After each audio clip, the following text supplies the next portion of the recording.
we're here today with the Pulaski County Tea Party, and it is a great honor for us to go to Washington, D.C. on our ability to reach out to organizations that can be a grassroots supporter. And we reached out to FreedomWorks, and today we're very, very pleased to partner with FreedomWorks and Dick Armey to make the next level. And the reason we did it is because this isn't just an Arkansas issue.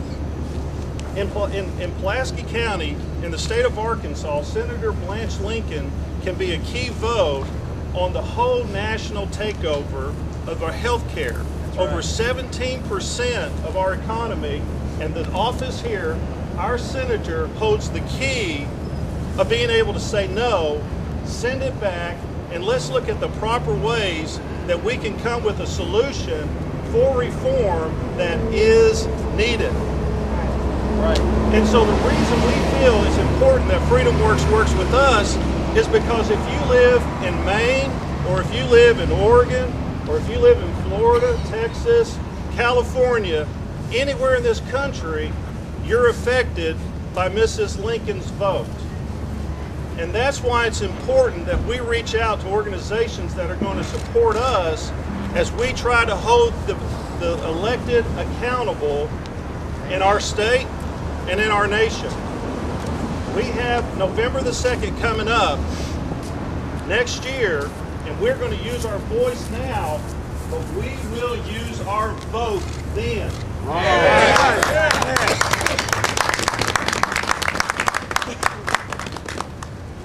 Accountability. That's what we're asking for. Blanche Lincoln knows that over 64% of the citizens of Arkansas disagree with her position of the nationalization or the takeover of 17% of our economy.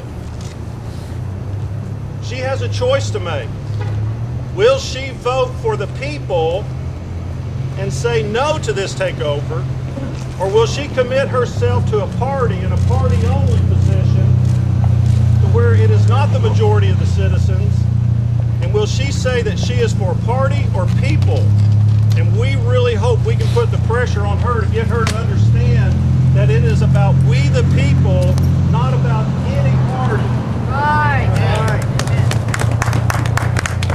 So I'd like to take the opportunity to introduce to you the chairman and the leader of FreedomWorks, who was instrumental once before. And just like many citizens who are here today that have given our country to us, that have some years behind you and have paid the price through the wars, have paid the price through sacrifice of making our country great the way we feel the values are great, we once again seem to want to call on those that have gone before us and have performed before. And so we're going to ask again for Dick Armey to step forward and to help show us a way, not the way, but a way how we can take back our country.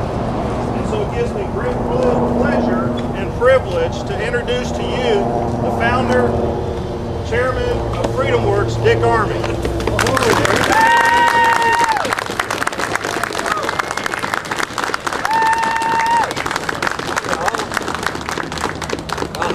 Well, first of all, let me thank you for inviting me to be here for your event. This is extremely important that everybody understand that this is an organization and demonstration of concern by the citizens of Arkansas. And you're here at your own initiative, on your own terms, to give expression to your own voice. And I am simply a guest, and please, it's much to be your guest. We had a good time last night, a good rally, and this issue is so important to us in so many ways. Let me talk about one thing for a moment. Your personal liberty, your right to be your own person on your own terms in America. We have a nation here that was conceived in liberty, a nation that recognized from the outset that personal freedom is a gift given us to our Lord and our Creator, and that it is the duty of the government to protect that, not to impinge on that.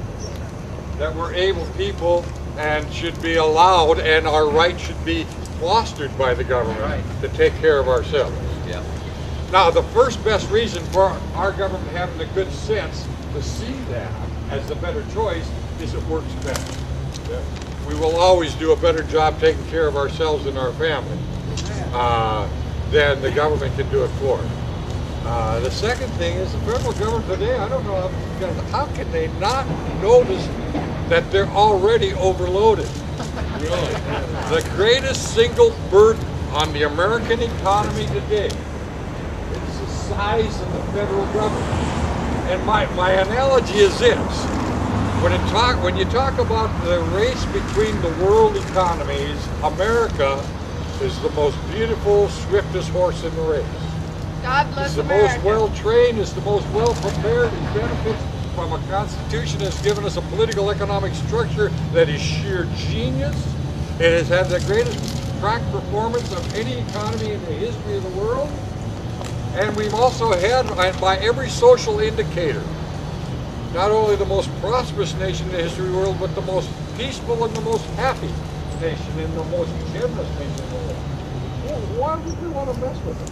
And our problem today is this beautiful racehorse in the race of world economies is carrying a big, fat, gluttonous jockey called the federal government.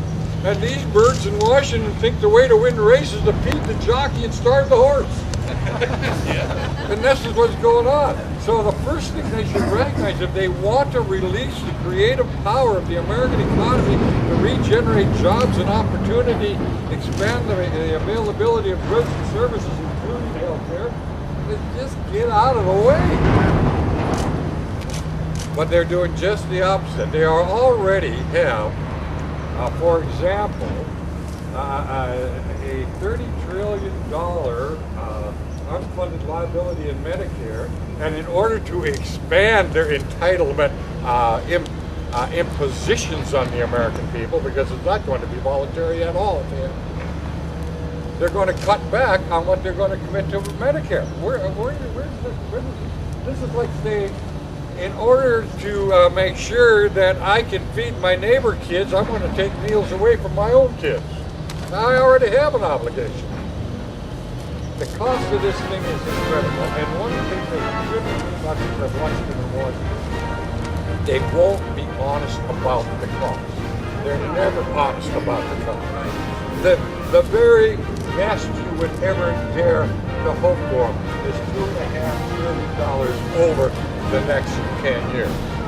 The first 10 years of its full implementation. And we need to understand this is a burden. Again, we just had a very distinguished commission of scholars yesterday pointed out that the already existing national debt of the federal government is a burden this government cannot sustain, and they're going to expand it further at a rate that's unparalleled before. So we need to talk to our senators, our Congress, and say, let's get some sensible understanding of the role of the big government. It does two things. It enables our economy to perform, us to perform in our economy on behalf of ourselves, our family,